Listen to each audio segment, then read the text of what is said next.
On behalf of Chancellor Ronnie Green, our Office of Diversity and Inclusion, the MLK Celebration Committee, and our entire Husker family, welcome to the 2021 Dr. Martin Luther King Jr.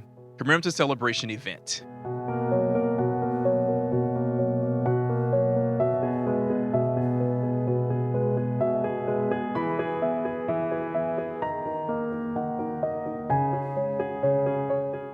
This event reminds us of our own journey on anti-racism, where we are taking a self-inventory of our actions and setting a course ahead for our policies, practices, and ultimately our climate to be anti-racist. We invite you to be part of our journey to better understand, lead, teach, support, and love in ways that reflect empathy, but also shed light on specific and intersecting issues related to racism, sexism, homophobia, native erasure, ableism, and the other forms that oppression and bias take, both out loud and silently. I hope that this event is part of your personal journey. Only a few weeks ago, we witnessed on a national scale a mob storming the Capitol. And while this act calls for an examination of our democracy in our country, it also sheds light on and demonstrates that not all people are seen as equal, and that individuals are judged and treated based on the color of their skin. King's hope and dream is not yet fulfilled. Langston Hughes spoke to a dream deferred. What happens when a dream is not fulfilled? But I hope we can still dream. I hope we do not lose our happiness and joy in the midst of hate. I hope that we can be and do better and move towards revolutionary love, where every life and identity is valued. This event represents hope and reminds me that one person can inspire us. It reminds me that we are not alone in wanting tomorrow to be better than today. It reminds me that inclusive critical leadership, although not easy, is required in order for us to chip away at systemic oppression. And lastly, it reminds me that finding time to celebrate is as important as advocacy and activism. Thank you for being part of this celebration and our journey together.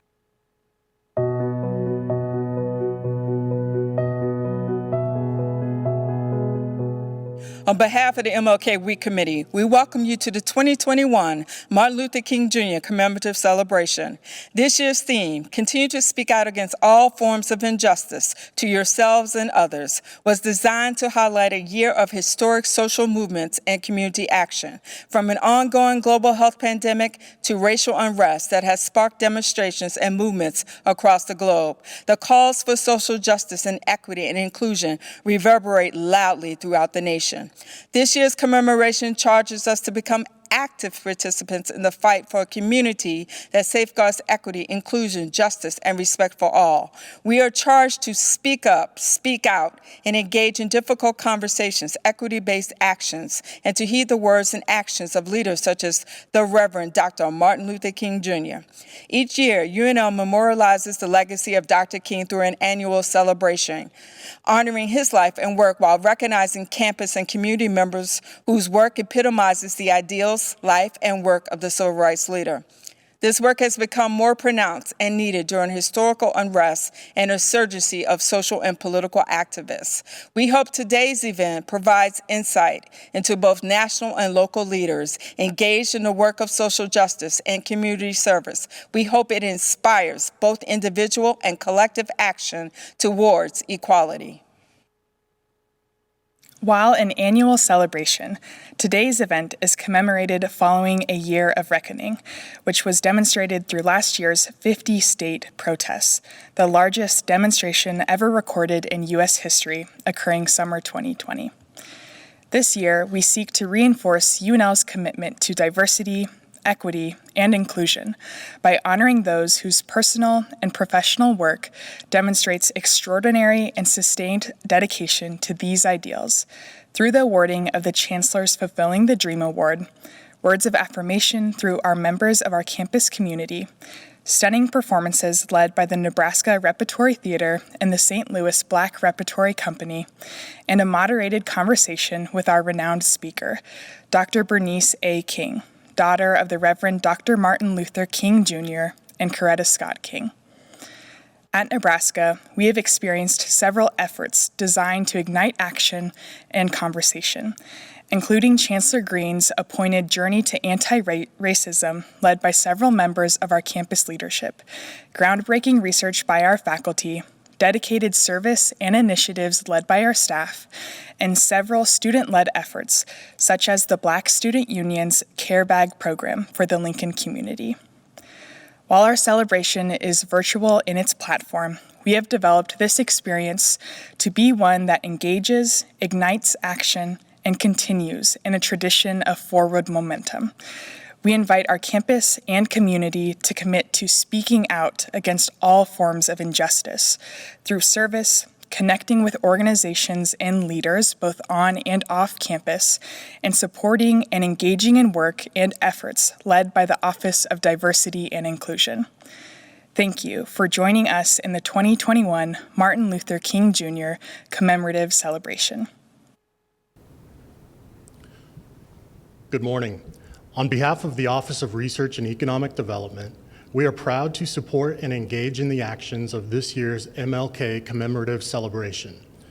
As we continue to seek to create more equitable and inclusive efforts for all members of our community, ORED stands as an advocate for and supporter of inclusive excellence, proud to meet and support the vast needs of the community.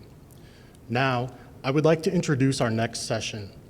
First presented at the St. Louis Black Repertory Theater's Fall Gala, Pamela Dillard, accompanied by Trey Clegg, will perform 3 dream portraits by African-American composer and pianist Margaret Bonds. The music is set to the poems of Langston Hughes, Minstrel Man, Dream Variation, and I Too.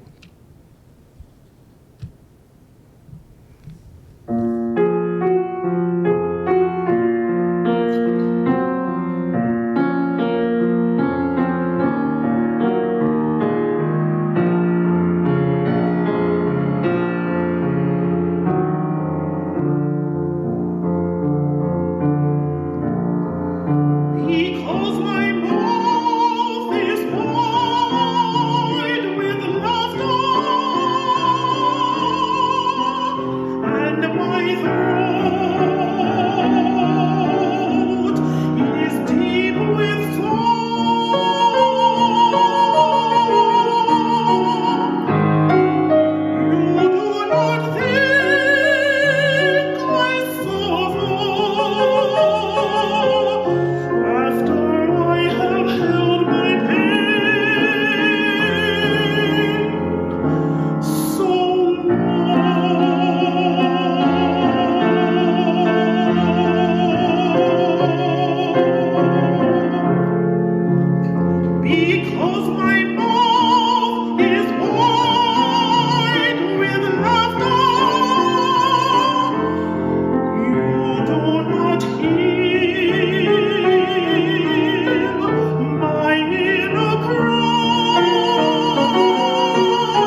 Well, thank you very much, Pamela and Trey, for that wonderful Three Dream portrait performance. It touched my heart, as I know it did all of us, and I'm so looking forward to Dr. Bernice King and the conversation that we're going to have here today. I'd like to thank and acknowledge members of the university community who have organized our week of events. This is a little unusual. This whole year, of course, past year has been unusual, that we're a little later than normal. So thanks to our university community, we were able to adapt to the schedule we've had this year and be able to plan such a wonderful MLK week. So thanks to the Office of Diversity and Inclusion, the MLK Week Committee, for all of the great work in staging this week's events. I have the pleasure of presenting the Chancellor's Fulfilling the Dream Awards today to honor individuals who have contributed to the University of Nebraska-Lincoln community or the wider Lincoln community by their exemplary action in promoting the goals and vision of Reverend Martin Luther King, Jr. This past year, we know, has been one of deep reflection, listening, talking, and figuring out what comes next for our nation and for our institution. Leaders in our broader community and on our campus have acknowledged that we must take real steps to address racial inequities and a history of exclusion. We must take them now. Now must be different. Today, we recognize 3 individuals who, by their very action, are leaders among us. For the first time in history, and I'm very pleased about this, in our award ceremony today, it gives me great pleasure to present an honorable mention campus award to Batul Ibrahim.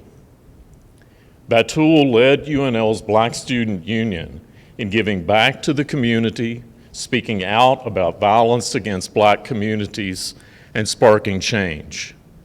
This past summer, the group began providing care packages to local families who are struggling to get food and necessities during the COVID-19 pandemic. As one of Batul's peer nominators wrote, "She leads with integrity and desire for her community to thrive." With Batul's leadership, the Black Student Union raised thousands of dollars and created conversations among city officials and among university leaders. Their work continues today, and Batul is leading their efforts, saying, and I quote, "Remember how revolutionary it is to take up space." Batul is from Lincoln. She is a junior undergraduate student with us here at UNL, studying global studies and political science. Please join me in thanking Batul Ibrahim for her leadership, and it's a great pleasure to present her this honorable mention award. Receiving the 2021 Campus Fulfilling the Dream Award is Dr. Helen Fagan. Helen has a long history of activism. As a professor of diversity and leadership, she works tirelessly to challenge her students to confront their biases and to work to overcome them. Her impact affects UNL, the state of Nebraska, the nation, and beyond. As one of her nominators wrote, Dr. Fagan draws on her experience as a native of Iran, given the opportunity to live and work in the United States, to lovingly reach out and positively impact every person she encounters. Helen is currently working with the Lincoln Police Department to reform policies and practices to reflect inclusivity and to challenge implicit biases. She also works with the recently, expanded and renovated Nebraska Rural Fellows Program for our students, placing students in rural communities where they use inclusive leadership to build stronger communities. Many of Helen's students have shared the tremendous impact she has had on their lives, and I would share a few of their comments with you. She is one of the best leaders for women, diversity, and inclusion I have ever met, and my life is different because of her influence. Dr. Fagan meets students with grace and understanding as they begin to uncover and understand pre-existing ideas they may hold. You don't come out of her classes the same way you entered, and you don't look at the world the same way you used to see it. She demonstrates the power of suspending judgment and the importance of understanding the why behind someone's behavior. The cross-cultural integration skills I cultivated in her classroom have enriched my life. And finally, Helen opened my eyes to see prejudice, discrimination, oppression, and systemic racism, and created environments of safety, honesty, and humility, pushing students to dig deep and find where our prejudices are rooted and how to combat those thoughts and actions. She taught us how to value education, pushing us to unlearn and learn for the sake of being the new generation of compassionate, courageous, empathetic, listening allies and leaders. Dr. Helen Fagan pushes those around her to be vulnerable, to work hard, to become more inclusive people to those around them, and has made a significant impact on both UNL and the Lincoln community. Please join me in thanking Dr. Helen Fagan.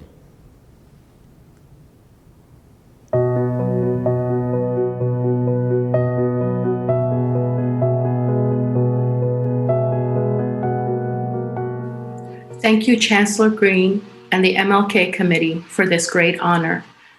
I was genuinely in shock when I was notified. Never in my wildest dreams did I think I would receive this award, and especially during an event hosting Dr. Bernice King as the keynote speaker. I am humbled and grateful by the nomination and the selection, mainly because I know the incredible individuals who've won this award in the past. Dear educators, leaders, whom I like to call my friends, Dr. Gwen Combs, Dr. Karen Kassabaum, Ms. Charlie Foster, and my dear friend, Ms. Charlene Maxey Harris. They have each inspired me in their own way. When I entered this country, a 15-year-old student to an international boarding school in Central Florida, I was a frightened young girl without any adult family members in this country. Little did I know that my fears would exponentially increase just 2 months later when 65 American citizens were taken hostage after the attack on the United States Embassy in Iran.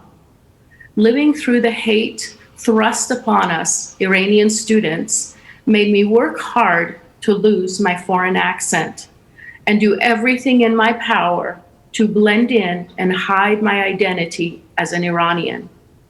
Every cell of my body felt the hate and anger of people who were judging me based on my national origin instead of the content of my character. It wasn't until decades later that I would realize the impact of those early years.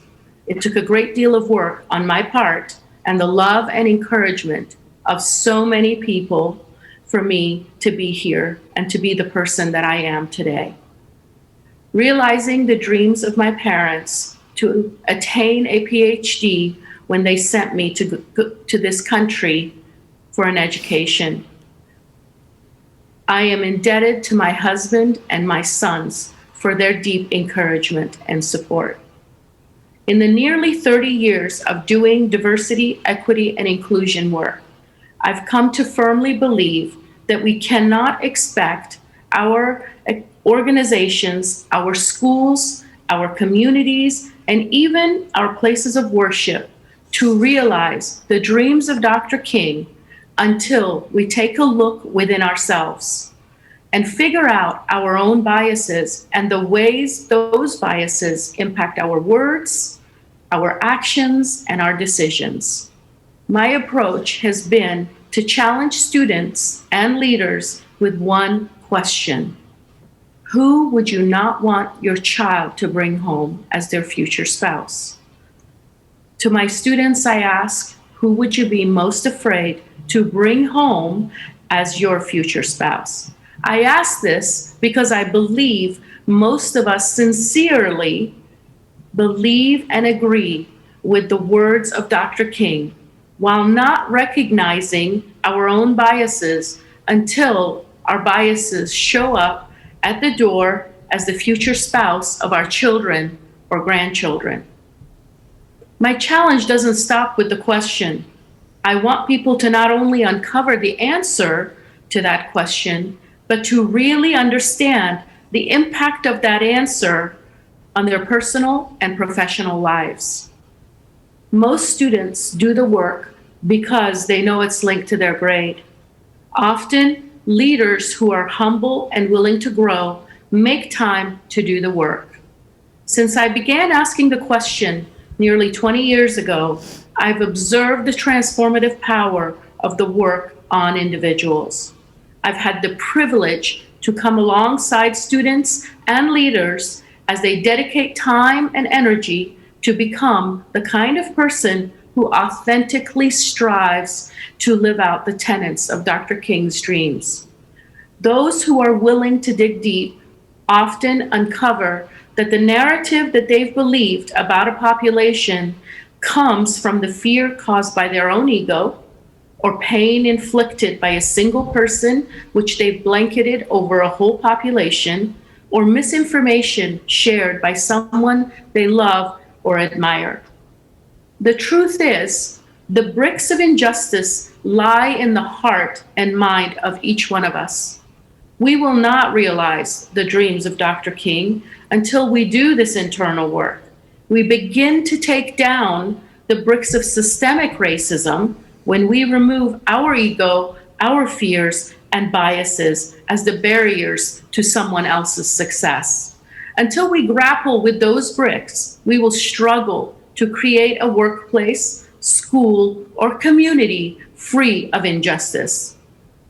My life's purpose and my heart's passion has been and will continue to be to come alongside others on this journey while boldly challenging my own ego, my own fears, and my own biases. I implore you to look deep within, answer the question earnestly, then embark on the journey. A journey where the answers unfold within each one of us, creating a collective move toward the fruition of Dr. King's dreams. Thank you very much. Thank you for those words, Helen, and I'll just add a personal note here. I recall sitting in Helen's office a number of years ago and her asking me those questions as well. So congratulations, Helen, and thank you for those words. Next, it gives me great pleasure to present the 2021 Community Fulfilling the Dream Award to Mr. Leonard Yangton. Mr. Yangton is a community leader who has demonstrated a clear trajectory of activism regarding Indigenous concerns. As an advocate for the Native American community in Lincoln and surrounding areas, he works to bring awareness to police aggressiveness and/or brutality perpetrated against people of color, and to the significant issue, I should add, of missing and murdered Indigenous women and girls. Leonard successfully advocated for the establishment of Indigenous Peoples Day in Lincoln. He's been a frequent speaker in ethnic studies and sociology courses here at UNL and the Lincoln Correctional Center.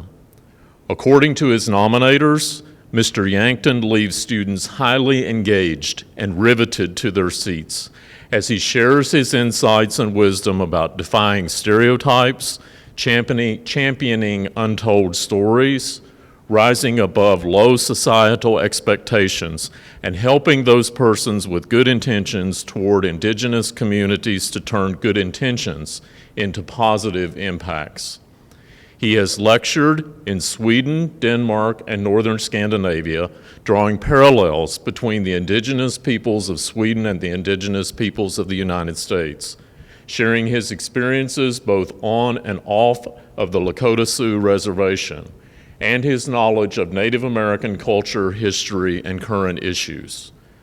Leonard Yangton's personal history, past and current activism, and dedication to Indigenous rights at the grassroots level provide him with complex understandings about the needs of Natives on many paths, including sobriety, finding ways out of poverty, dealing with historical trauma, and being seen and included in the mainstream population.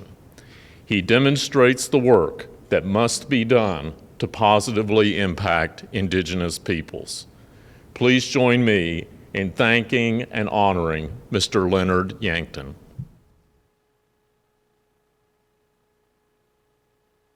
My name is Leo Yangton. I am Oglala Lakota from the Pine Ridge Native Reservation in South Dakota. My tribe is commonly known as Sioux Indians. We actually are the poorest reservation with the lowest life expectancy in America. And I have directed a lot of my efforts towards empowering my people back home, but also working to support local communities as well as raising awareness about issues in our country and the world. And it has actually spread to me being an international speaker as well.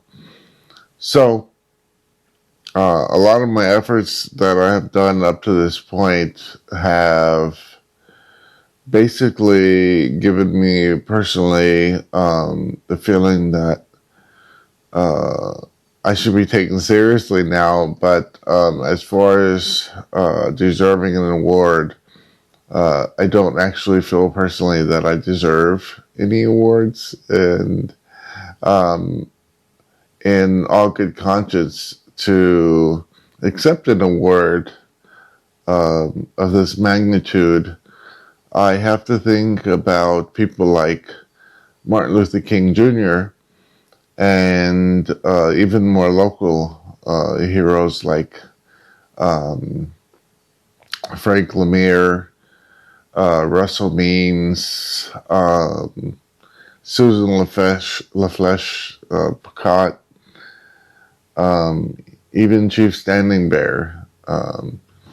And one thing I could think of is the fact that they were probably very humble, and they probably didn't think that they needed to be given any accolades either.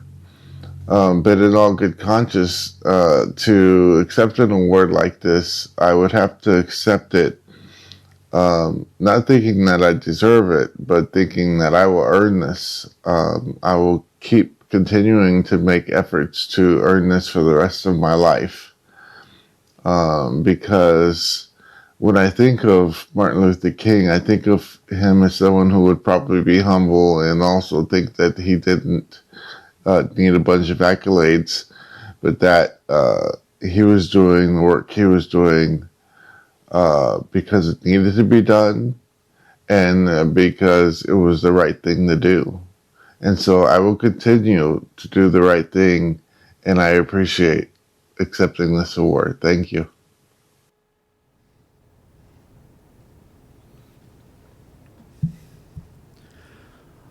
On behalf of the Institute of Agriculture and Natural Resources, we hope that your experiences during the Martin Luther King Commemorative Celebration have been inspirational and informative.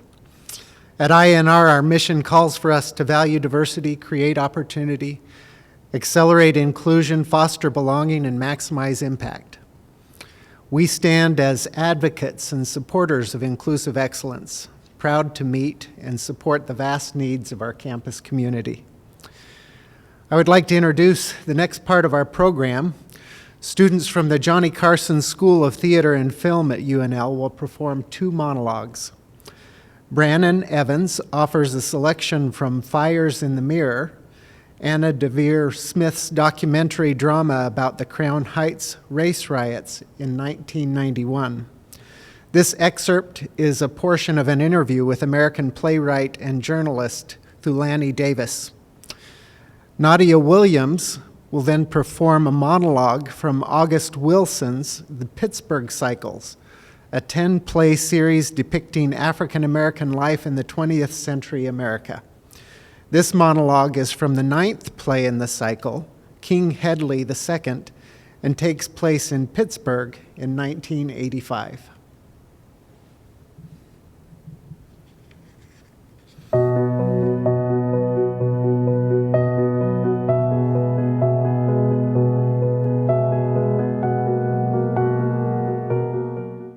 I think we need to develop new ways of looking at community. Race in the old sense has become an increasingly obsolete way of constructing community because it's based on immutable biological facts in a pseudoscientific way. Now, this does not mean that we ignore racism. Racism is at the origin of this concept of race. It's not the other way around. There were not racists, this one race who suddenly came to dominate the others. In fact, in order for European colonists to attempt to conquer the world, to colonize the world, they had to construct this notion of the populations of the earth being divided into certain firm biological communities. And that's what I think we ought to go back and reconsider.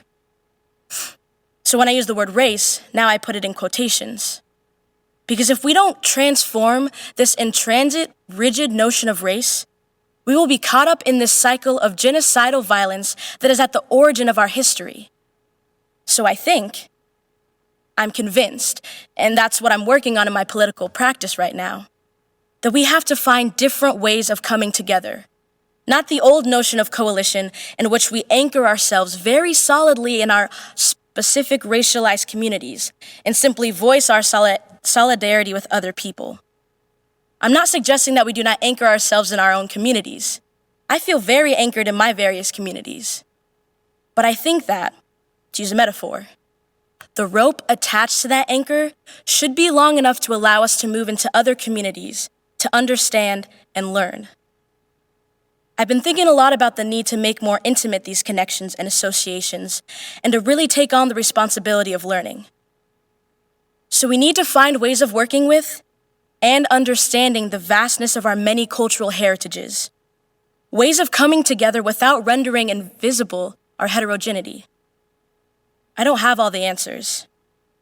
What I'm interested in is communities that are not static, that can change, that can respond to new historical changes. It's a very exciting moment.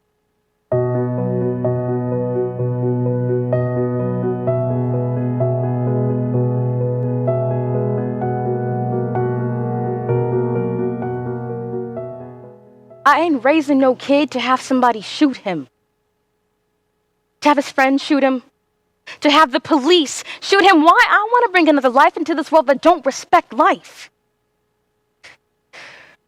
I don't want to raise no more babies when you got to fight to keep them alive. Take little Buddy Will's mother up on Bryn Mawr Road. What she got? A whole lot of heartache that ain't gonna never go away. She's sitting up there in her living room right now. Just sitting there. She can't stand. She's sitting there trying to figure out what happened. One minute her house is full of life, and the next it's full of death. She was waiting for him to come home, and they brought her a corpse. Say, come down and make the identification. Is this your son? Got a tag on his toe that say John Doe. They got to put a number on it, John Doe number 4. She got dinner on the table. Say, Junior like fried chicken. She got some of that. Say, Junior like string beans. She got some of that too. She don't know that Junior ain't gonna be eating no more. You got a pile of clothes that she got to wash up. You don't know that Junior don't need clothes no more. She look in the closet. Junior ain't got no suit. She got to go buy him a suit, and he can't try it on. She got to guess the size.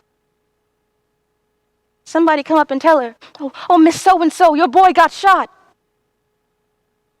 And she know it before they say it. Her knees start to get weak. She's shaking her head. She don't want to hear it, and somebody called the police. They come and they pick him up off the sidewalk. Dead nigga on Bryn Mawr Road. They got to quit playing cards to come pick him up. They used to take pictures. They don't even take pictures no more. They pull him out of the freezer and she look at him. And she don't want to, but they make her look. And what to do now? Only thing left to do is call the undertaker. Oh, but the line is busy. She got to call 5 times. The undertaker got so much business, he don't know what to do. He losing sleep. He got to hire 2 more people to help him on top of the other 2 he already got. He don't even know what the bodies look like no more. He couldn't tell you what they look like. He only remember the problems we have with them. This one's all big and fat over here. If he fall off the table, it's going to take 6 minutes to pick him up. And this one, that one ain't got no cheek. Oh, and this one's eyes won't stay closed. This one been dead so long he got maggots coming out of his nose. And this one right here, his mother won't go home. And the other, I ain't going through that. I ain't having this baby, and I ain't got to explain it to nobody.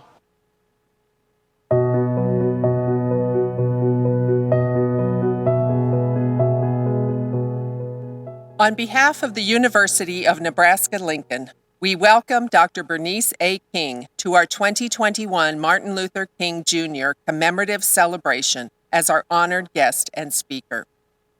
Dr. Bernice A. King is a global thought leader, orator, peace advocate, and Chief Executive Officer of the Martin Luther King Jr. Center for Nonviolent Social Change, the King Center, which was founded by her mother, Coretta Scott King, in 1968. She was appointed CEO of the King Center in 2012 by the Board of Trustees. From this position, the same one once held by her mother, this transformative leader steadfastly continues her efforts to advance her parents' legacy of Kingian nonviolence, which Dr. King rebranded Nonviolence 365. Through her work at the King Center, Dr. King educates youth and adults about the nonviolent principles modeled by her parents. In 2012, she implemented an annual Now Encounter summer camp, which has engaged youth from New Mexico, South Carolina, Michigan, Alabama, and as far away as the island of Cyprus. Because of the impact the camp, now called Camp Now, had on their lives, youth from Cyprus returned 2 years in a row. Dr. King spearheaded the Let Freedom Ring and Call to Action event to commemorate the 50th anniversary of the March on Washington and her father's famous I Have a Dream speech. This global event included then President Obama, former Presidents Clinton and Carter, and members of Congress, as well as many other international leaders, dignitaries, and entertainers. Dr. Bernice A. King is a graduate of Spelman College with a Bachelor of Arts in Psychology and of Emory University with a Master's of Divinity and Doctorate of Law. She has also received an Honorary Doctorate of Divinity degree from Wesley College. In honor of her mother, Coretta Scott King, she returned to her alma mater, Spelman College, to announce the establishment of the Be a King Scholarship. Dr. King is currently a member of the State Bar of Georgia and a trained mediator. She is also a member of the International Women's Forum and National Council of Negro Women. Dr. King has been featured on numerous television shows and magazines as a television commentator and is the recipient of a host of awards and accolades. In April 2008, she was one of the 15 delegates selected to meet Pope Benedict XVI during his visit to the United States. On March 12, 2018, while being honored by the Center of Gandhi in Monsalon de Puglia, Dr. King was privileged to have a private meeting with Pope Francis at the Vatican. A noted author, she has to her credit Hard Questions, Hard Answers, a compelling and inspiring book.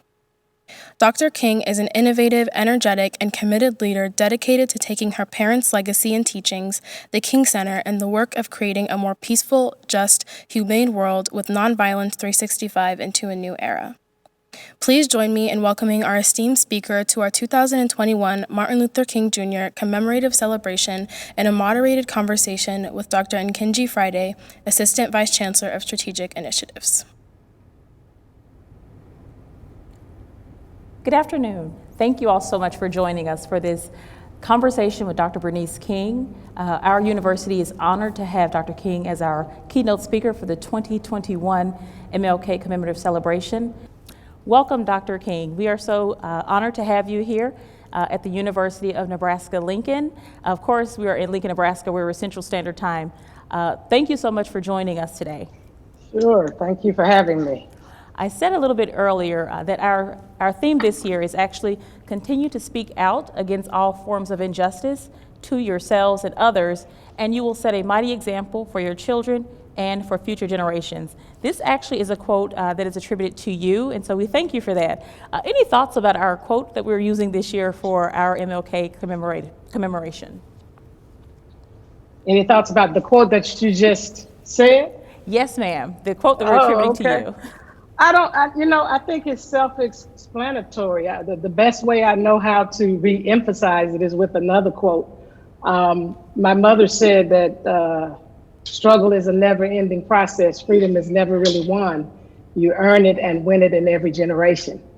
That quote is so powerful to me because it helps us all understand our responsibility to the freedom struggle, that every generation is literally called to that freedom struggle. You know, an individual may attempt to opt out, but the generation is not exempt. So we all have a responsibility to the freedom struggle and to fight and advance for justice and equity in our society, and we do it so that we ensure that we are passing the right kind of legacy to the next generation. Thank you. And part of what we framed this year for our university was ways in which we wanted this conversation really to reflect for those in the Lincoln, Nebraska area, but also those listening across the nation right now. We are in some pretty unprecedented times, and so with that being said, I do want to pose a question to you, which really frames what we're thinking at our university. So we are a land-grant institution. We are the intellectual center for the state of Nebraska, and we really do provide the leadership in education and research.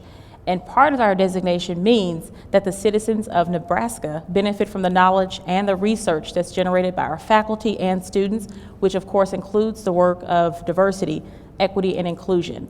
And with this in mind, what are some ways land-grant institutions in particular can serve as leaders in the current fight towards racial equity, and we can truly pursue social justice?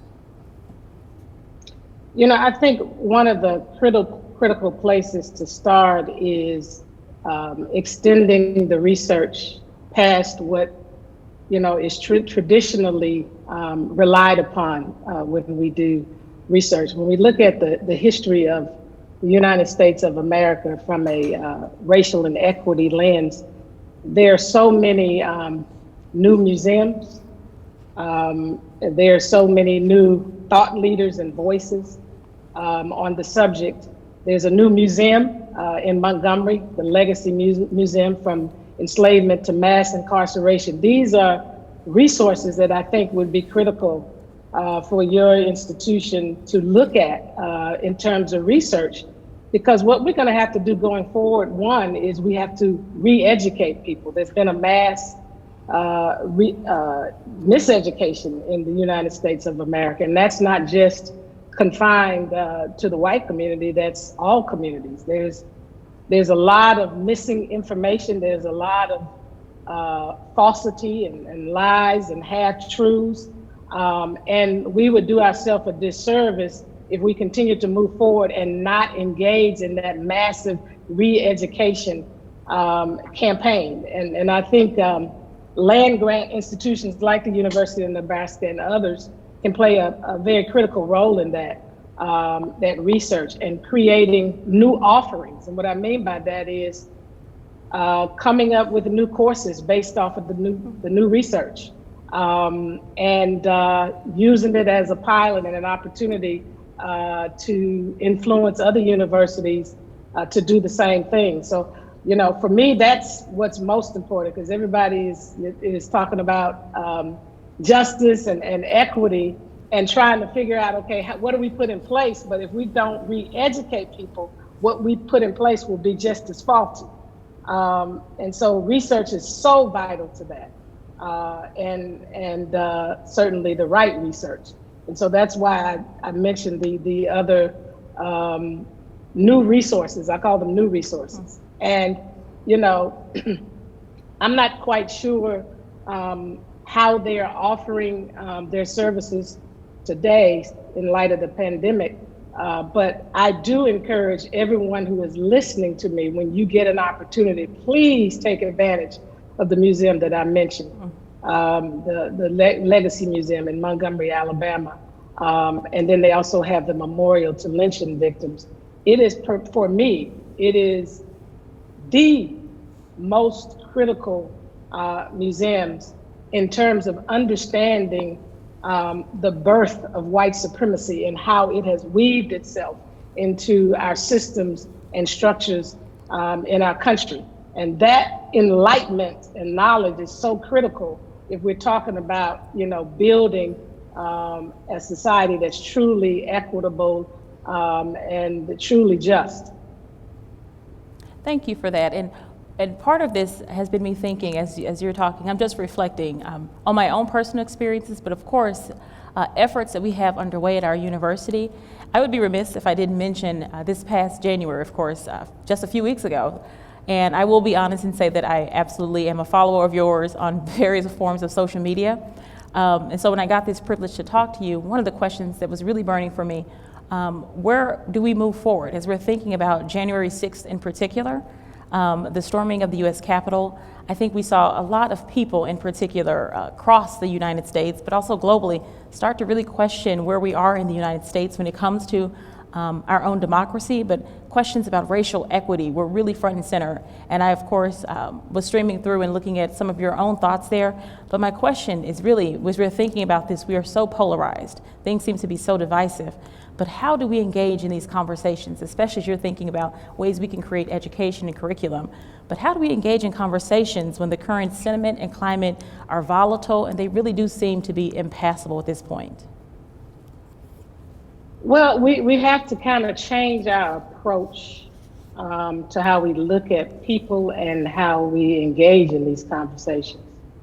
You know, we have a tendency to draw a line in the sand when people are either offensive or they have different ways of thinking than we do. You know, we're in this cancel culture. You know, when we disagree vehemently, we counsel you. And when you're talking about the beloved community, which my mission is really helping us to create that beloved community that my father talked about and my mother expanded upon in our world, it's going to take a lot of shifting of traditional ways of looking at things. And what I mean is, extracting from Stephen Covey, 7 Habits of Highly Effective People. That's a book that he wrote. And there are a couple of there that I can talk about. One is begin with the end in mind. I think what we suffer from right now is we don't have a vision of what we want our world to be. And so I'm casting this vision that Dr. King popularized. He didn't coin it, Josiah Rice did. But he popularized the beloved community, because without that vision, people perish. They cast off restraint. They go wild. They take matters into their own hand. But when you have that end in mind, then everything has to line up with that. You have to ask critical questions. Is this effort, is this initiative, is this policy lined up with getting us towards the beloved community? And so with that vision in mind, the second thing he said, which I want to really hone in on when you're talking about these conversations, is seek first to understand than to be understood. And that's hard for people. We go into conversations, even when we're conversing with people, or I won't say conversing, but communicating with people on social media in so many, short phrases and words, we're always trying to get our point across. We're always trying to prove that you're wrong and I'm right, as opposed to thinking about the beloved community. How can I exercise my energy to win over the person's understanding and friendship? So I've got to do the reverse. I've got to be willing to set the example and seek to understand. And so critical questions, instead of going into the conversation, trying to express your point of view and your perspective, you come as a listener and a learner. Because what happens is you end up causing the person to let down their defenses. If people feel like they're getting ready to engage in something where they're going to be attacked, I wouldn't say everybody, but a lot of people who do wrong, they know they're doing wrong. So to re-emphasize that to them is not going to work. It's just going to further create polarization and division. And I'm going to give you this example because it was shared with me in another context. And I'm going to kind of shorten it. In Mississippi, there were a couple of individuals, and there was more than a couple involved, but there were a couple of individuals looking at the issue of the flag. And of course, one wanted the flag, to be pulled down and removed. The other one wanted it to remain. And we know that story around the flag. A lot of people who relate to it as part of they feel it's part of their legacy. They have an affinity for it out of the Confederacy. And then the offensive nature for the rest of us. Instead of that person seeking to prove that person wrong and how offensive this is, the person went into the conversation and said, what does that flag mean to you? We have to really show people that they matter. Forget what they think. They matter. And everybody wants to feel like they matter, even in their erroneous and faulty thinking. That caused the person to let down their defenses. And they began to engage in this discussion about what does it mean to you? And they went even further to the point that just last year, the flag came down. If we want change, we have to be willing to give up our right to be right and focus more on how do I connect with this individual. And then in the process of connecting, finding a common pathway forward. So that's all, I mean, that's what the beloved community is about. That's what we do through the King Center, through our education and training, helping people understand, you know, the win-win outcome. Because none of us are winning right now. We're all losing. It doesn't matter if you individually feel like you're doing well. As Daddy said, we're caught in this inescapable network of mutuality tied in a single garment of destiny, and what affects one directly affects all indirectly. And I can't be all that I ought to be until you all that you ought to be. And so it's worth our investment to approach this in a different manner. If we're serious about having the conversations, dropping the defenses so that we can explore a re-education. Because now that person was educated on why that flag was meaningful to them, and this person was educated on why that flag was offensive. But they didn't start out trying to correct the person and attack the person. So let me say this. I will invite you. We've been doing these beloved community talks on a larger scale, but we've partnered with a group called Civic Dinners. So if you go on civicdinners.org and look for beloved community talks, we have a whole toolkit on how you can approach these conversations and set them up in Nebraska based off of that toolkit. You know, it has to be done, you know, on a small scale basis. And I know we have some restrictions with being socially distanced now, but we have to get creative, you know, get on your Zoom, get on your Teams or what have you, and, you know, have your own meal, you know, in front of you and that person on Zoom, and have those, you know, conversations, and not with like-minded people, because that's not going to, we're not going to make any progress that way.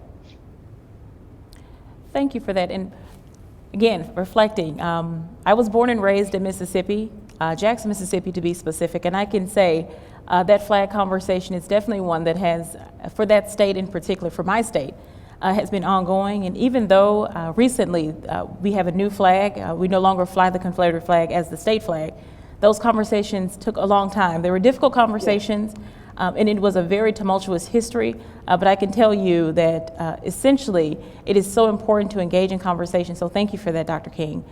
And as we're thinking about this, especially you're bringing in words, last year our theme was actually we're tied in a network of this mutuality. And we often bear witness to your father being heralded for his words and actions during and for civil rights. And you touched on this, and I really do want us to think about it as we're looking at our university in particular. To what extent has your father's dream been fulfilled? So in other words, have we made sufficient progress? But also our university recently started our own journey towards anti-racism and justice, social justice in particular, this past summer. And do you have any advice for us as we're going through our own journey that's being led by our Chancellor here at the University of Nebraska-Lincoln? Well, I would say to all the naysayers that there has been some progress. I would certainly not say we have fulfilled the dream, because the dream is not about the advancement of a person. And I say that because I think so many people, particularly in the white community, felt that we had reached this kind of post-racial society when President Obama was elected. And this was the fulfillment of Dr. King's dream, which would be furthest from the truth. His dream was about, you know, the upliftment and dignity of all people, and in particular at that time, African Americans as a group of people. And just because there's one does not mean that upliftment and that equity has been achieved.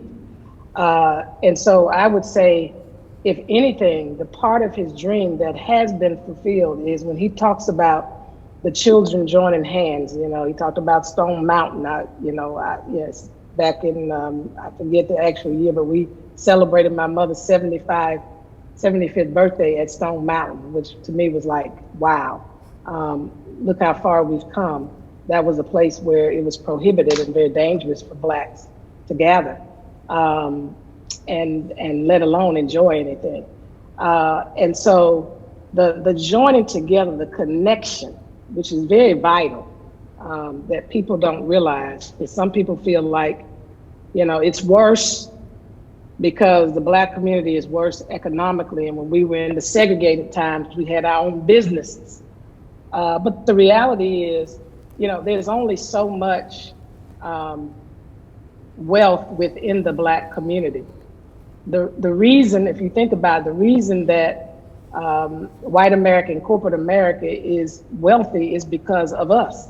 You know, we help them unwillingly through slavery. That's how they develop their wealth.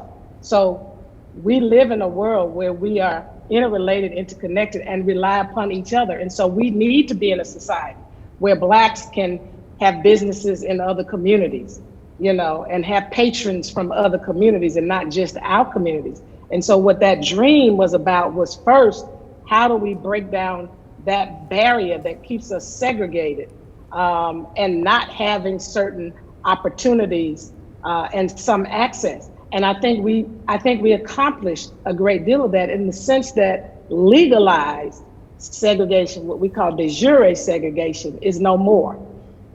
De facto is very real. By practice, you know, there are people that, you know, still believe in, you know, the segregated circumstances, situations of people in power, you know, who try to reinforce it. But there are laws in place now where we can challenge those kind of things. I think that's critical for people to understand. We have the opportunity to have a voice in our government. Look what just happened down here in the South. You know, we sent to Senate, Reverend Raphael Warnock and John Ossoff, a Jewish brother and a Christian brother, but a Black brother, unheard of in the South. That would not have happened had not my father's movement and that dream of us having a voice in our government happen, and the passage, as we know, of the Voting Rights Act. So he was casting an ultimate vision, which is really about the beloved community. But he was also speaking about processes to get there. And some of those processes have been achieved, which they were aiming for: a Civil Rights Act that did occur, that gives us rights and protections now. The Voting Rights Act, although it had been watered down, thank God, because of this recent election where we had a voice, you know, we now have the possibility of the restoration of the Voting Rights Act. And so I think we've made tremendous progress, particularly on the political front in terms of the African American community. We still have great economic disparities. We still have disparities across every spectrum of American life. And so the work that has to be done now is really, you know, we're educating people in all of our institutions for a world that just doesn't exist. We have this faulty notion that we live, you know, in this very diverse and inclusive society and everybody has an equal opportunity.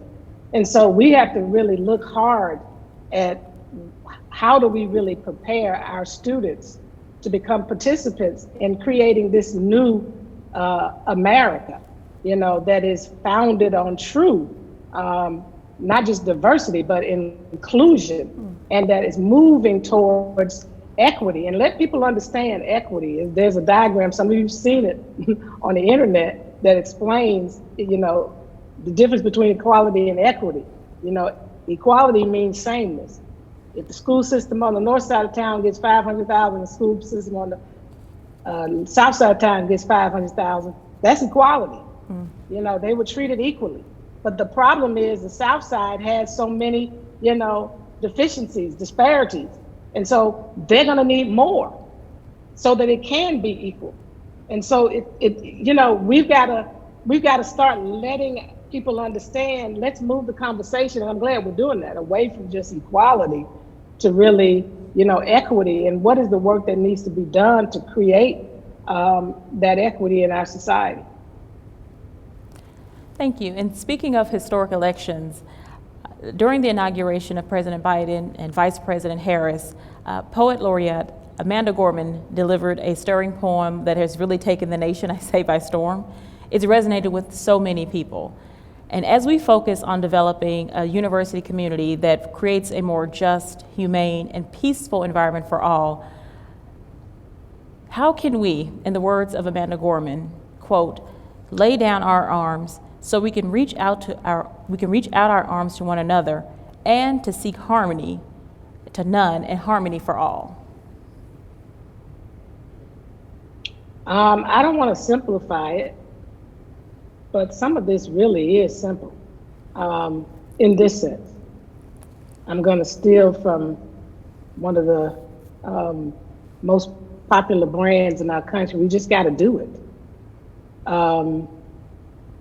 You know, I think we are making a lot of this complex because of our fears, and our the fears and distrust.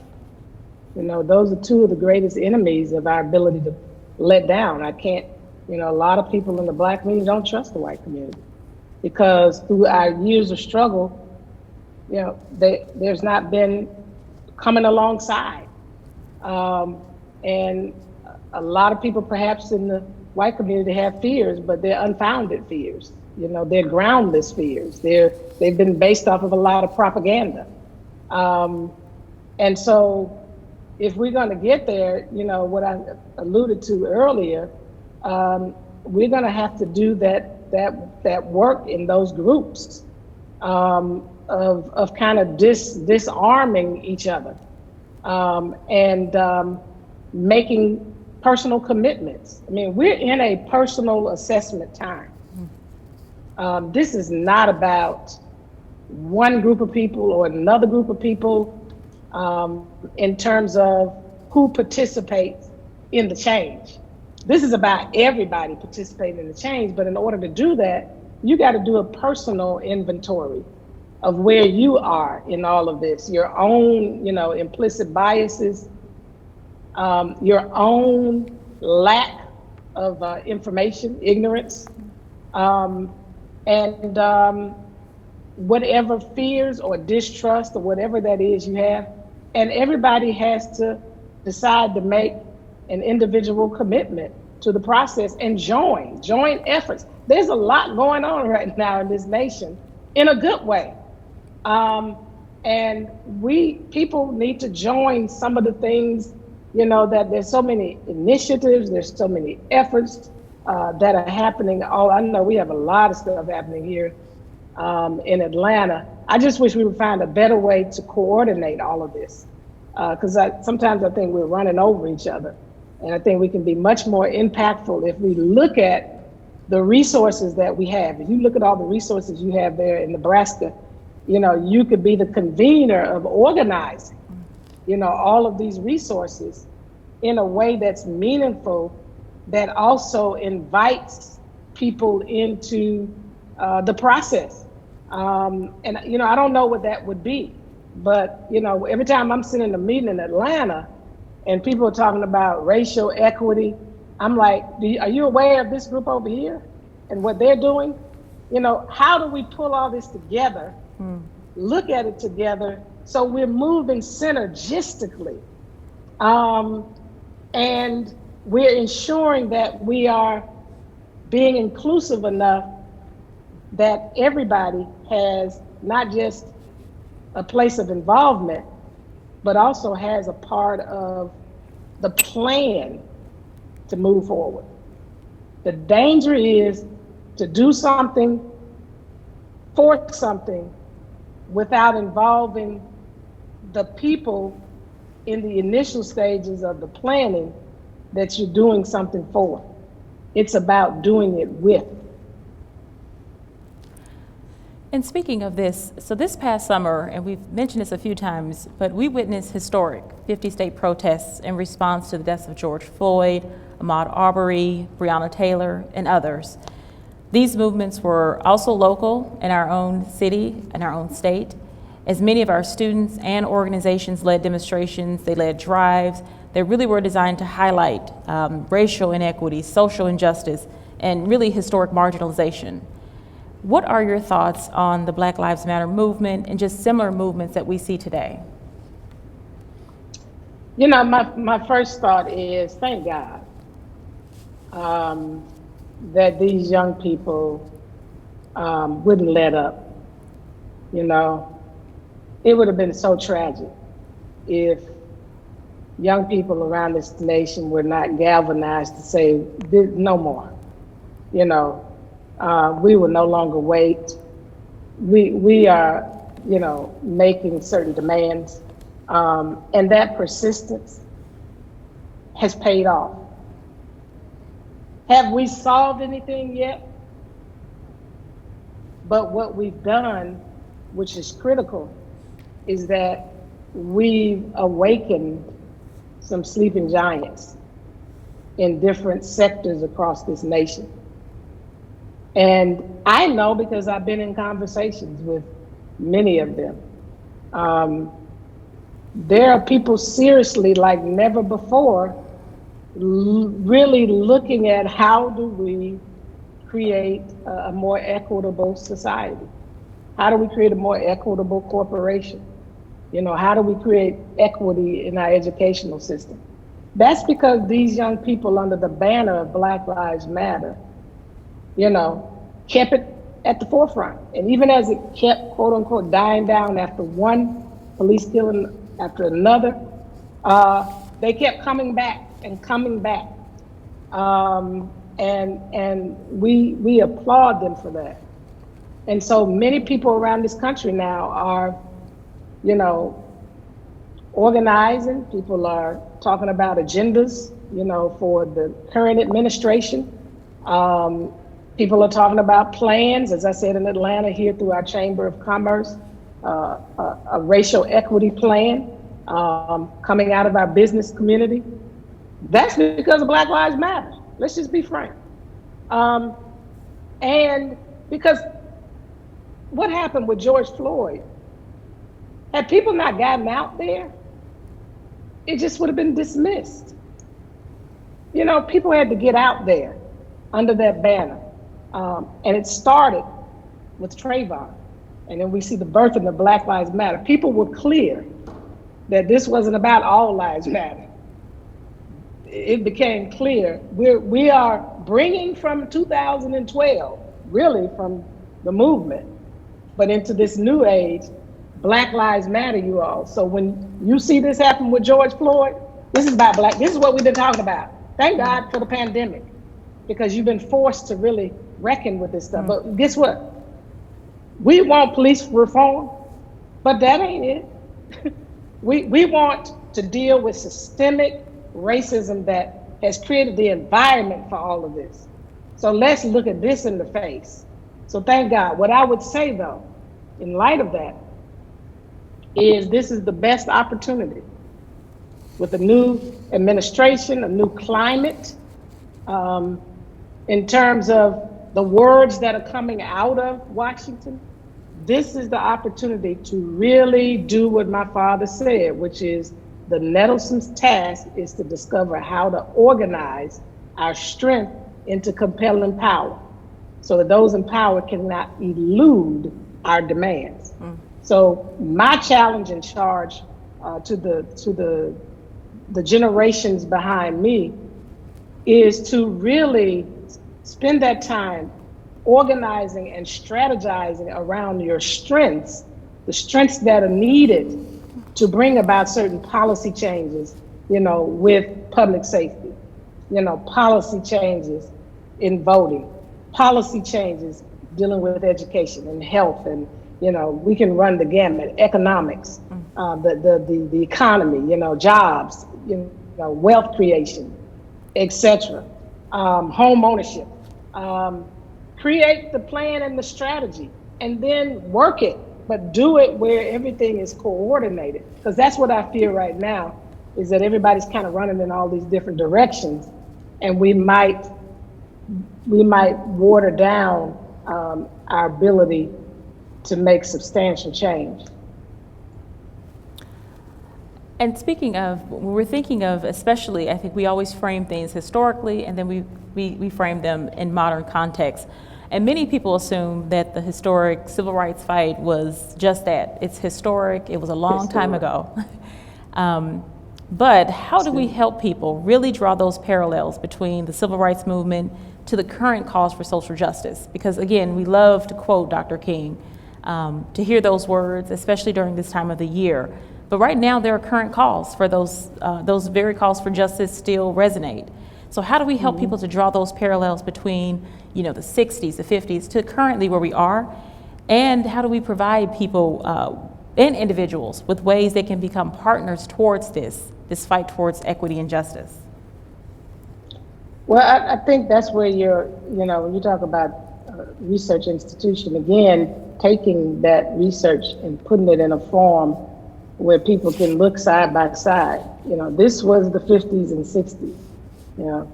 Chart it out. This is what happened. This is now.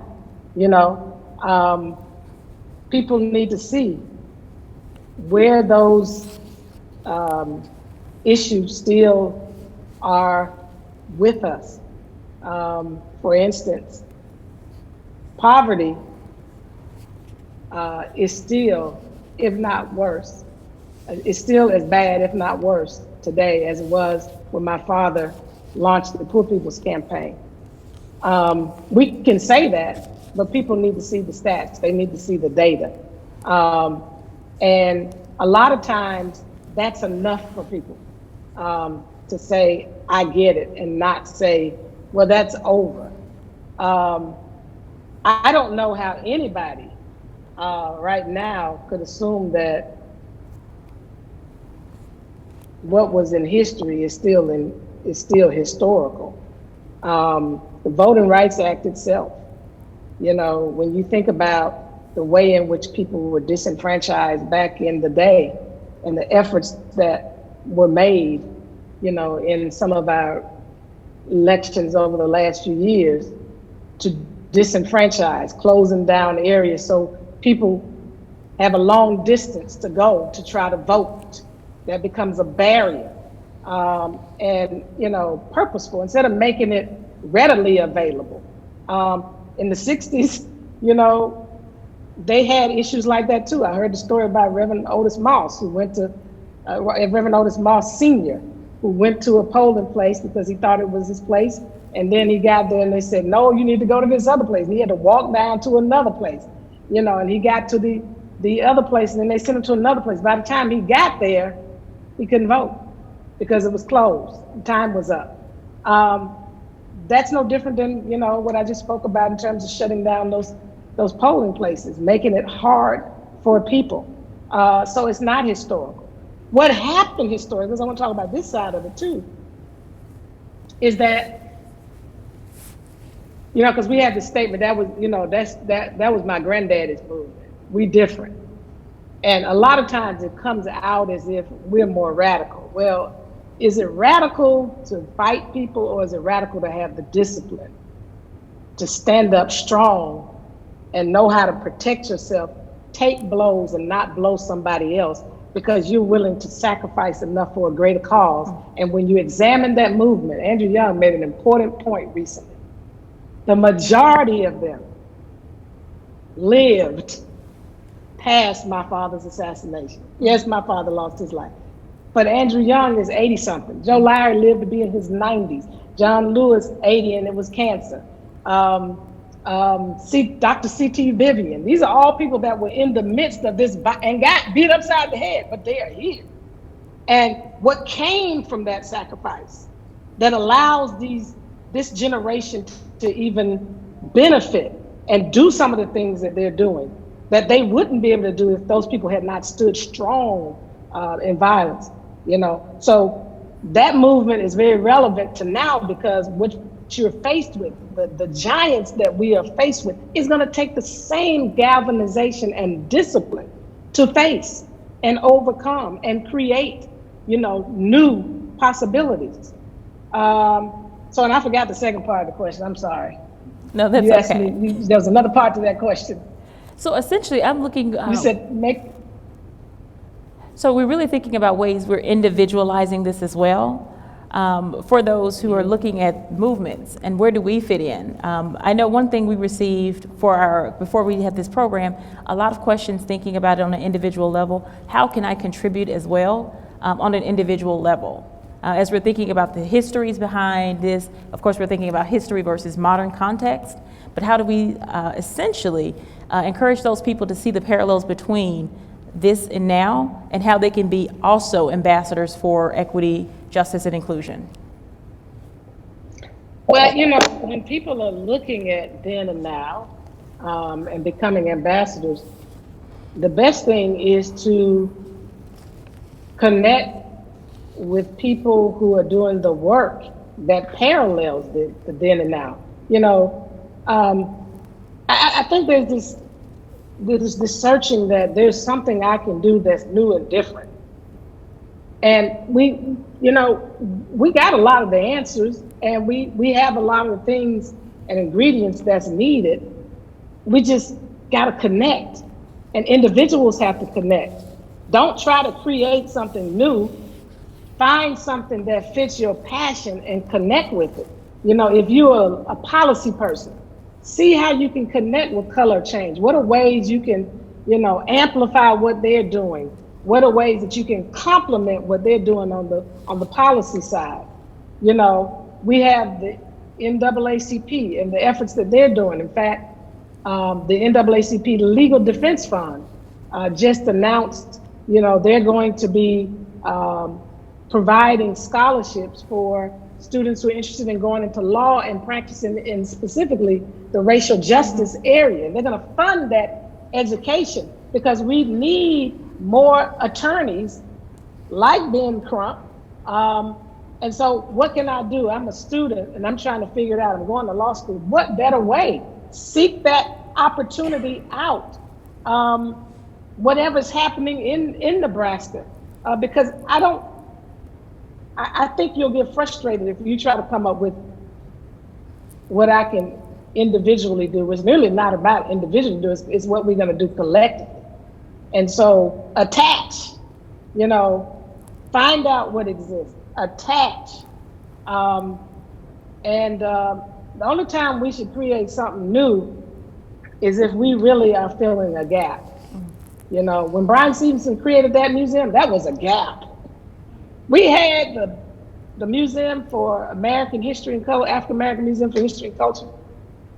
But that museum didn't put that story of white supremacy together and the lynching and how that was tied into it in the manner that he did.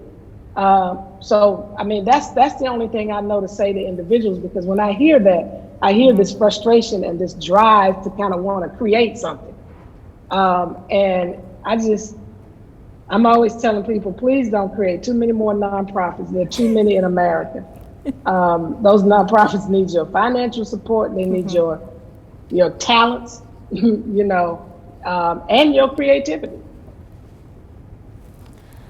And my final question for you, Dr. King, you once said that Kingian nonviolence is a way of thinking and living and is not confined to the work of social and systemic change. Can you give us more context to this and ways we can embrace this thinking, specifically this Kingian nonviolence, especially again in a very noisy, a very chaotic nation that we're currently living in? How can we embrace this thinking as we move forward collectively? You know, the formal definition that we give from the King Center is that nonviolence is a love-centered way of thinking, acting, and speaking that leads to social, cultural, and personal transformation. nonviolence for us and for my father was not a tactic. It was a way of life. He believed that you would engage in this way of interacting and engaging in every arena of your life, not just as something we use when it's time to address social inequities, but something that you put on when you're engaged in conflict, you know, when there's chaos. And so just personally, one of the ways people can begin to do it even simply is on social media. You know, we have a lot of combative conversations on social media that seek to destroy people, denigrate people, insult people. And our response is always, if you insult me, I'm gonna insult you. Well, nonviolence as a way of life, and we call it Kenyan nonviolence, for us is nonviolence 365. It's a 365-day, you know, love-centered way of thinking, acting, and speaking. Can I still get my point across without attacking your character? That's hard, because human nature is, and most of us were raised, you know, you better stand up for yourself. Don't let nobody run over you. And we kind of teach people to attack when they're attacked. You can still resist wrongdoing. You can still resist people's insults and still speak your truth, but you have to do it in a way that leaves even that person with dignity. And almost, it's something that I had a pastor, it's kind of a violent statement, but I understood it. He used to tell me, kill them and let them live. So in other words, what I heard him say is, whatever you do in engaging people, leave them with life, leave them with dignity. Because at the end, this is one of the principles of nonviolence. Nonviolence seeks to defeat injustice and evil and not people. So your aggression should be toward the injustice. If they said some unjust words or whatever, think about those words and think how you can challenge those words without diminishing that person. Take time to do that. We're so swift and, you know, quick to act, and we're so drawn into this, you know, instant culture that we've got to regain and retain our humanity. Because when you engage in that, you're letting people pull you to their level, rather than you pulling them to your level. So that's one of the simplest ways. It's you know, I can't explain it just in this conversation, but it's a whole new way of thinking that's opposite of what we were raised. Well, I was raised in it, but the majority of people were raised in. And you know, even with me, even though I was raised in it, I'm human. We got these instincts. You know, I'm gonna protect myself. You know, they're reflexes. But I have within me a strong enough foundation and seeds that have sprouted forth in my mind, you know, in my thinking, that I'm able to catch myself, or I can return and do what I need to repair something in conversation. But you use it in your environments, your work environments, in your school environments. When you're trying to work stuff out, you know, with the administration, there are foundational principles and there's steps to nonviolence that you follow. Everything shouldn't be about, you know, this is wrong, I'm enraged, and I just let my emotions take over. No, nonviolence disciplines the emotion, channels the frustration, the anger, you know, the disappointment into something constructive, looking at the ultimate goal. Always be driven, because this is what nonviolence is about. Nonviolence has an ultimate goal, and it's not to destroy. Nonviolence is about creation and preservation. So is what I'm doing going to either preserve or create? Is it going to lead to the relationship that I have with this person in the end being preserved? Is it going to lead to an opportunity to create a new relationship? Now, we're not speaking about nonviolence in domestic violence. we're not saying stay in there and get your head whipped. That's not what we're talking about. So I want to, cancel that from people's thinking, because there are situations where you have to remove yourself. So I'm thinking about, those intense engagements. And I've had to use it with my own cousin. We had a lot of tension because of her support for Trump. And you would think in the King family that would be the case, but it was. And she really taught me a lot about unconditional love and how to engage people and not try to attack her and put her down. And we have a wonderful relationship to this day. Well, I will say this. This has been the absolute pleasure of my, I'm going to say a decade, but perhaps my life, to speak with you. I don't think there are words that could probably accurately say how enthusiastic we were to have you at our university, for me to speak with you directly. But I thank you so much on behalf of the University of Nebraska-Lincoln. I thank you on behalf of our MLK Week committee. I thank you on behalf of the Office of Diversity and Inclusion, and of course, all the students, faculty, and staff here at our university. I know that we have so many watching us and that we're enthusiastic. You should know that when we announced you as our speaker, that we received so much attention, but also so many people that were interested in hearing your words. So I thank you so much, Dr. King. On behalf of our university, thank you. And of course, we will take your words not only to our hearts, but we will take them as we move forward on our own university's journey towards anti-racism and equity, but also in our own individual and collective work. So thank you again. On behalf of the Mexican American Student Association, we hope your participation in the program have proved educational, inspiring, and that these experiences serve as a platform for engagement and work towards equity, social justice, and inclusive excellence. Representing MASA, a student organization working to provide a home away from home for Latinos who are making the transition to life as a college student, we serve our campus and community. We stand as continued advocates and supporters of inclusive excellence, proud to meet and support the vast needs of our campus community. I would now like to introduce the final performance of our program today. Mr. Ron Himes, producing director of the St. Louis Black Repertory Theater, will perform a monologue from James Baldwin's Blues for Mr. Charlie. This play is loosely based on the murder of Emmett Till. Baldwin dedicated the play to the memory of Medgar Evers, his widow and children, and to the memory of the dead children in Birmingham.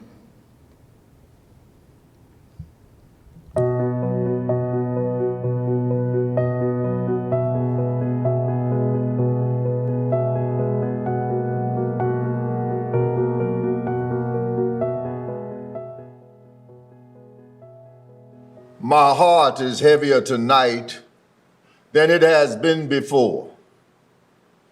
I raise my voice to you tonight out of a sorrow and a wonder I have never felt before.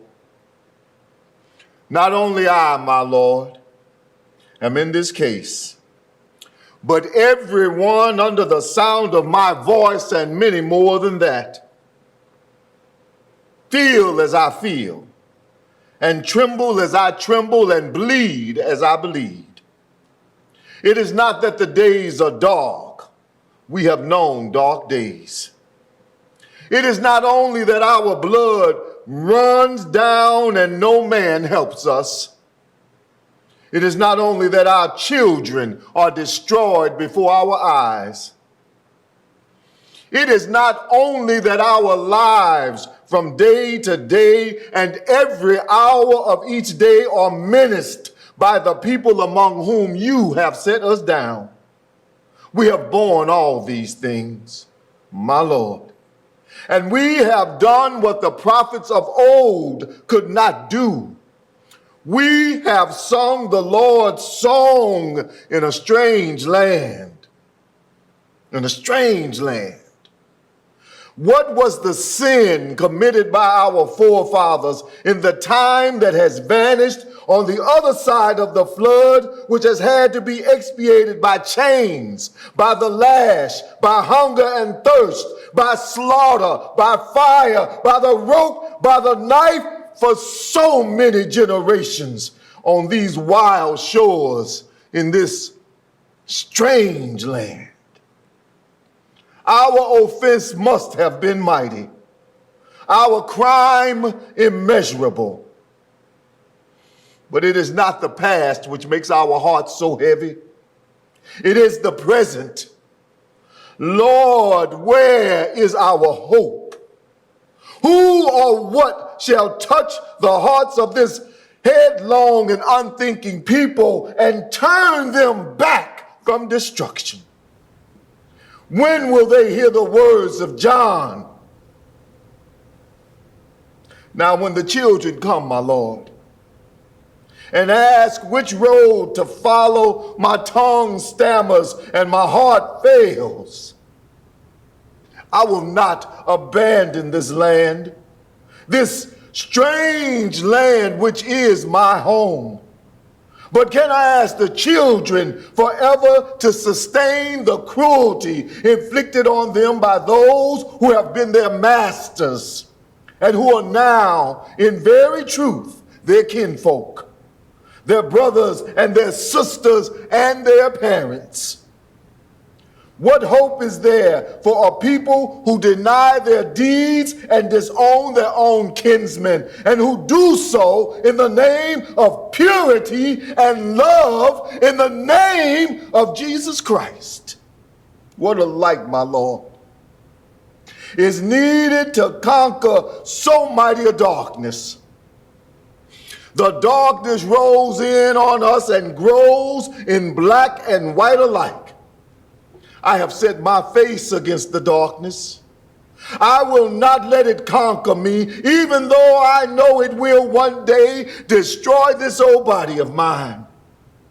But my Lord, what of the children? What shall I tell the children? I must be with you, Lord, like Jacob, and wrestle with you until the light appears. I will not let you go until you give me a sign that in the terrible Sahara of our time, a fountain may spring, the fountain of true morality, and bring us closer, oh my Lord, to that peace on earth desired by so few throughout so many ages. Let not our suffering endure forever. Teach us to trust the great gift of life and learn to love one another and dare to walk the earth like men. Amen.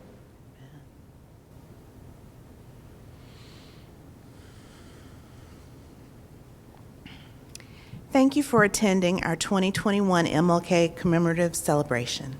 We are honored to have engaged in a conversation with Dr. Bernice A. King, who challenges us to invest our time, efforts, and passion towards a world of justice and equity, reflective of the words spoken by the Reverend Dr. Martin Luther King, Jr. Before we depart, we would like to thank those who made our event a reality, supporters and sponsors who all assisted in creating this opportunity for our campus and community. First, we'd like to thank our MLK Week Committee, comprised of members from several organizations and campus units. This committee worked diligently to create an event reflective of the challenges and opportunities we face locally and across our nation. We also thank our program participants, Dr. Dawn Curry, Ronnie Miller, Aya Noor, Dean Sherry Jones, Nathan Meyer, Dr. Richard Bischoff, and Delilah Valdez. We thank Chancellor Green for his leadership and continued support of these efforts. We extend our gratitude to our amazing production and graphics team that provided our pre-recorded and live footage that brought this event to our campus and community. A special thank you to Ron Himes, producing director of the St. Louis Black Repertory Company. Mr. Himes worked diligently with Christina Kirk, director of the Carson School of Theater and Film and executive director of the Nebraska Repertory Theater, to bring forth engaging performances that proved educational and inspirational to our audiences. In this same spirit, we want to thank our performers courtesy of the St. Louis Black Repertory Company and our UNL student performers, Brandon Evans and Nadia Williams of the Carson School of Theater and Film, who left us mesmerized and reflective. Finally, we would like to thank our sponsors. This event was supported by several campus partners that include the Office of Economic Research and Development, and the Institute of Agriculture and Natural Resources, the Colleges of Law, Engineering, Education and Human Sciences, the university libraries, Business and Finance, and our drum major and Unity sponsors. For a listing of additional activities for the week, and to receive information on future partnership and collaboration of our 2022 MLK Commemorative Celebration, please visit our website at mlkweek.unl.edu. Thank you.